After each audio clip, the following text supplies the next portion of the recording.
2020 वाला यूपी। 2020 वाले यूपी के जुलाई तक के सफर को आप देख चुके हैं। कोरोना के बढ़ते मामलों के साथ अब लोगों के जहन में महामारी को खत्म करने वाली वैक्सीन की उम्मीदें बढ़ गईं। यूपी लव जिहाद के मामलों में उलझने लगा। इस बीच अयोध्या के रामलला की सूरत देख जय श्री राम का उद्घोष स्वाभाविक था। भव्य राम मंदिर के साथ काशी और मथुरा के लिए भी आवाजें बुलंद होने लगी। मामला कोर्ट पहुंचा। उधर अयोध्या की धन्नीपुर मस्जिद का डिजाइन भी तैयार हो गया। डिजाइन सामने आया तो बयान भी कि मस्जिद शरीयत के कानून के खिलाफ है।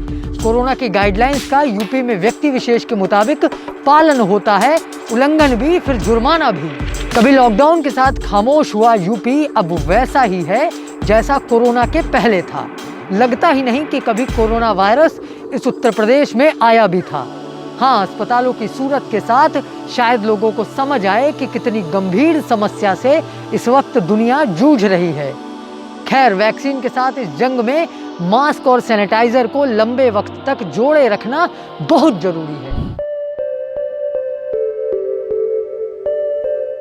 वो कामगार जो बेहतर भविष्य की तलाश में दूसरे प्रदेशों में पहुंचे, खाली कनस्तरों के साथ वापस अपने घर गांव लौट चुके थे।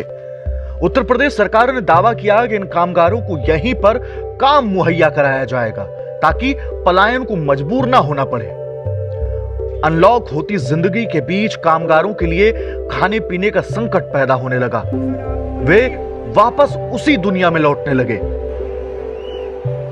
बस स्टैंडों पर मजदूरों की भीड़ दिखने लगी।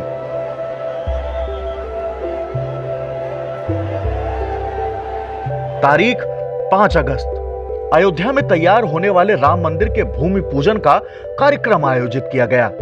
रामलला की नगरी को दुल्हन की तरह सजाया गया। हर गली हर कोना राम रंग में डूब गया। प्रधानमंत्री नरेंद्र मोदी ने अयोध्या में आयोजित इस कार्यक्रम में शिरकत की। भूमि पूजन की हर तैयारी ने लोगों का ध्यान आकर्षित किया। फिर वह सरयू किनारे प्रज्वलित दीपक हो या फिर क्विंटलों बना प्रसाद। इस कार्यक्रम के बाद फिर से कोरोना की चर्चा शुरू हुई। यूपी में राजनीतिक दलों के बीच भगवान परशुराम का भी जिक्र चल रहा था। 11 सितंबर उत्तर प्रदेश का अलीगढ़। कोरोना के बीच यहां बदमाश मास्क लगाकर एक ज्वेलरी शॉप में दाखिल हुए। दुकान में मौजूद एक शख्स ने सैनिटाइजर लेकर हाथ सैनिटाइज कराए, फिर ज्वेलरी शॉप लूट ली। कोरोना के इन आंकड़ों में उछाल के बीच उत्तर प्रदेश में व्यवस्थाओं की धज्जियां एक रोज हवा में लहराती हुई मिली। लखनऊ के 4 निजी अस्पतालों में कोरोना के 48 मरीजों को भर्ती और फिर रेफर किया गया। इन सभी की मौत हो गई। खबर ने लोगों के अस्पतालों पर यकीन को भी हल्का कर दिया था। यूपी की राजधानी लखनऊ के निजी अस्पतालों में कोरोना मरीजों की जांच, शिफ्टिंग और इलाज में बड़ी लापरवाही सामने आई है।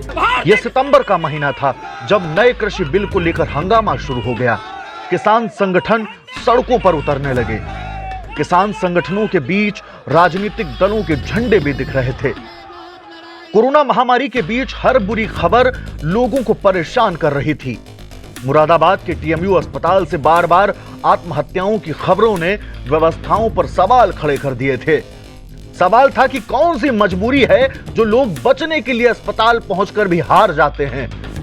27 सितंबर को एनबीटी ऑनलाइन ने इस मामले को लेकर आपके बीच एक रिपोर्ट रखी।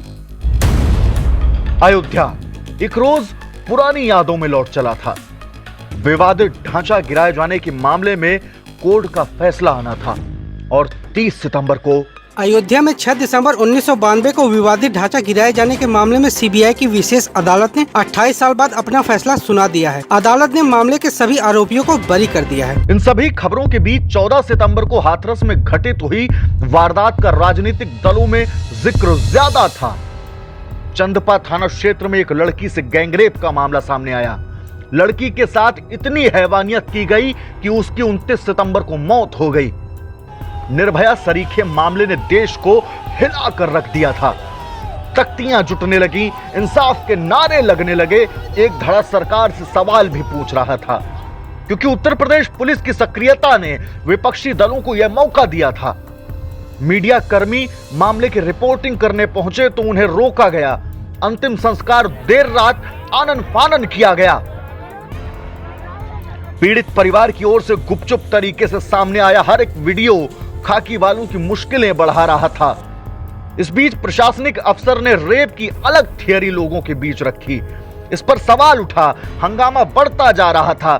सरकार ने सीबीआई को जांच सौंप दी और दिसंबर महीने में सीबीआई ने इस वारदात को लेकर चारों आरोपियों के खिलाफ चार्जशीट दाखिल की। 22 सितंबर को पीड़िता के आखिरी बयान के आधार पर आरोपियों के खिलाफ गैंगरेप, मर्डर और SC/ST एक्ट में केस दर्ज किया गया। अक्टूबर महीना यूपी में लव जिहाद के मामलों को लेकर खूब चर्चा हो रही थी। इस बीच मुख्यमंत्री योगी आदित्यनाथ ने लव जिहाद के षड्यंत्रकारियों को अल्टीमेटम दिया। ले रही है कि हम लव जिहाद को सख्ती से रोकने का कार्य करें। कोरोना महामारी से जंग के बीच देश भी अनलॉक के कई चरणों से गुजरने लगा था। एक लंबा सन्नाटा खत्म हुआ था, सड़कों पर जिंदगी लौट रही थी। इस बीच सबसे ज्यादा चर्चा कोरोना वैक्सीन को लेकर भी हुई। प्रदेश की योगी सरकार वैक्सीनेशन प्रोग्राम के लिए ब्लूप्रिंट तैयार करने में जुट गई। इन तैयारियों के बीच यूपी की 7 विधानसभा सीटों पर उपचुनाव हुए। हर दल ने ताकत झोंकी। 7 में 6 सीटों पर बीजेपी ने और 1 सीट पर समाजवादी पार्टी ने जीत दर्ज की। दीपावली के त्योहार के बीच एनजीटी का आदेश यूपी के कई जिलों के लिए भी था, जहां पटाखों पर पूर्ण प्रतिबंध लगाने की बात कही गई थी। पटाखों की दुकानें नहीं लगी, लेकिन दीपावली के बाद लखनऊ की आबो हवा में जहर घुल गया। उधर प्रदेश में बढ़ते अपराध के बीच योगी सरकार ने बाहुबलियों का साम्राज्य नेस्तनाबूद करा दिया। अतीक अहमद, मुख्तार अंसारी, विजय मिश्रा, सभी पर एक-एक कर कार्रवाई हुई। वाराणसी की देव दीपावली की घड़ी आ गई। पीएम मोदी काशी पहुंचे। यहां दिव्य काशी के साथ पीएम मोदी की कई तस्वीरें और वीडियो सोशल मीडिया पर वायरल हुए। 2020 के आखिरी महीनों में जिक्र यूपी विधानसभा चुनाव 2022 का भी हुआ। समाजवादी पार्टी के अध्यक्ष अखिलेश यादव ने स्पष्ट कर दिया कि उनकी पार्टी छोटे दलों के साथ गठबंधन करेगी। हां, अपने चाचा शिवपाल को लेकर उन्होंने एडजस्टमेंट थियरी दी। इस पर शिवपाल नाराज हो गए और उनकी इस बात को क्रूर मजाक कह दिया। शिवपाल यादव ने अखिलेश से अलग राह पर चलने का फैसला किया है। नवंबर महीने में चर्चा यूपी में शुरू हुए मिशन शक्ति की भी हुई है। इसमें निगोहा थाने के इंस्पेक्टर का वह बयान आज भी लोगों के जहन में जिंदा है। पहले मौज लेती नहीं, अभी मौजगाने आ गई। पहले मौज लेती नहीं, अभी मौजगाने आ गई। अस्पतालों में किडनी रैकेट का आरोप हो या गीता भाटी की सैंडल का किस्सा, किसान आंदोलन के बीकेयू भानु गुट के अध्यक्ष भानु प्रताप सिंह का बयान। राहुल गांधी चिल्ला रहे हैं ये आंदोलन नहीं वापस लेंगे। 11 में गए थे, 13 में गए थे, तुझे क्या हो गया था? तब लल्लू था। हमको अपने आप बुलाया था अपनी कोठी पे राजनाथ सिंह ने। माननीय नरेंद्र सिंह तोमर जो कृषि मंत्री हैं वो उन्होंने बुला लिए थे। फिर हम जो 4-5 लोग थे उनको उन्होंने जलेबी और पकौड़ा और जन क्या क्या खिलाया। हर बात एनबीटी ऑनलाइन ने आपके बीच प्रमुखता से रखी है। प्रदेश में लव जिहाद के खिलाफ कानून भी बना। अयोध्या के धन्नीपुर में मस्जिद का डिजाइन भी फाइनल हो गया। यह डिजाइन सामने रखा गया। इस पर all India Muslim personal law board के सदस्य जफर याब जिलानी ने टिप्पणी की। उन्होंने कहा कि अयोध्या की यह मस्जिद शरीयत कानून के खिलाफ है। जिलानी ने कहा कि वक्फ अधिनियम के तहत मस्जिद या मस्जिद की जमीन किसी दूसरी चीज के बदले में नहीं ली जा सकती। अयोध्या में प्रस्तावित मस्जिद इस कानून का उल्लंघन करती है। यूपी में 2022 के विधानसभा चुनाव में आम आदमी पार्टी की एंट्री हो चुकी है।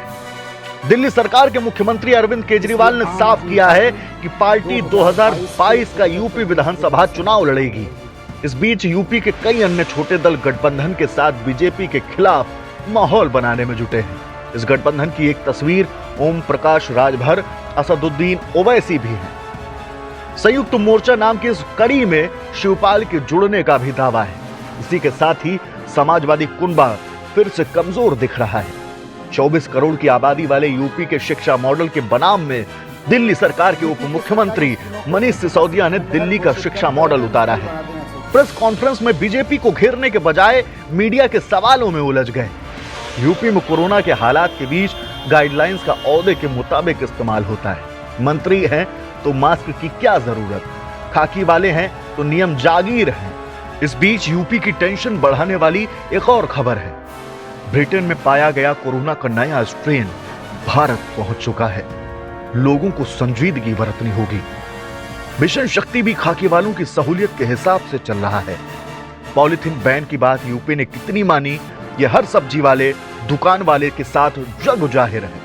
प्रदेश में राजनीति के झंडे बदलते हैं, व्यवस्थाओं की परिभाषा नहीं। सरकारें कुछ करे तो उसका इस हद तक प्रमोशन होता है कि यकीन मानिए हर आम आदमी उसे खुद पर महान उपकार समझे, सरकारों का दायित्व नहीं। खैर, एनबीटी ऑनलाइन इन सभी मुद्दों पर अपनी खबरों के साथ लोगों को जागरूक करता है, बताता है कि क्या बदला है, कहां किसकी लंबरदारी है। हर प्रयास बदलाव लाता है क्योंकि हमें आपका साथ मिल पाता है। बनाए रखिए अपना भरोसा, क्योंकि भविष्य हर बदलाव के साथ खूबसूरत होगा। देश दुनिया में इन दिनों महामारी है। आपको लंबे वक्त से इंतजार था कि साल कब बदलेगा। जिम्मेदारी के साथ कुछ लोगों ने आपको खास मैसेज भेजे हैं, वो भी देख लीजिए।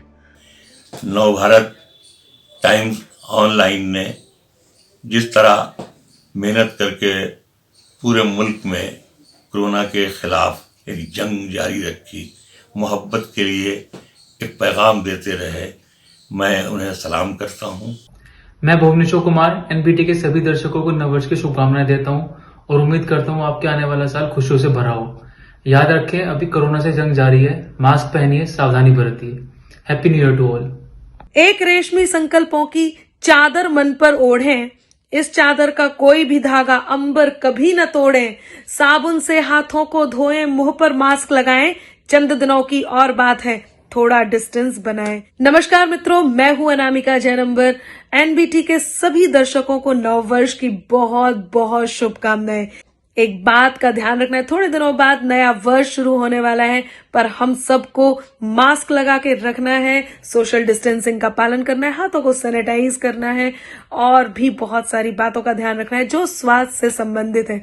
तो आप सभी को नए वर्ष की बहुत बहुत शुभकामनाएं। स्वस्थ रहें, मस्त रहें, व्यस्त रहें। Wish you a very happy new year to all NBT online के दर्शकों को मैं ख्याति मीरा रघुवंशी की ओर से नव वर्ष की बहुत बहुत शुभकामनाएं। देश विदेश की खबरें यहाँ बहरीन में मुझ तक पहुँचाने के लिए स्पेशली नवभारत टाइम्स ऑनलाइन का एक बार फिर से नववर्ष की हार्दिक शुभकामनाएं। आपका साल अच्छा हो, मंगलमय हो।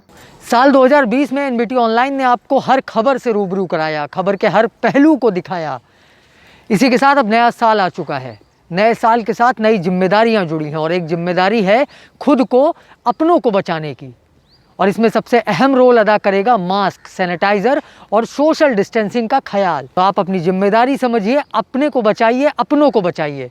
और इसी के साथ नवभारत टाइम्स की पूरी टीम की तरफ से आपको नए साल की बहुत बहुत शुभकामनाएं।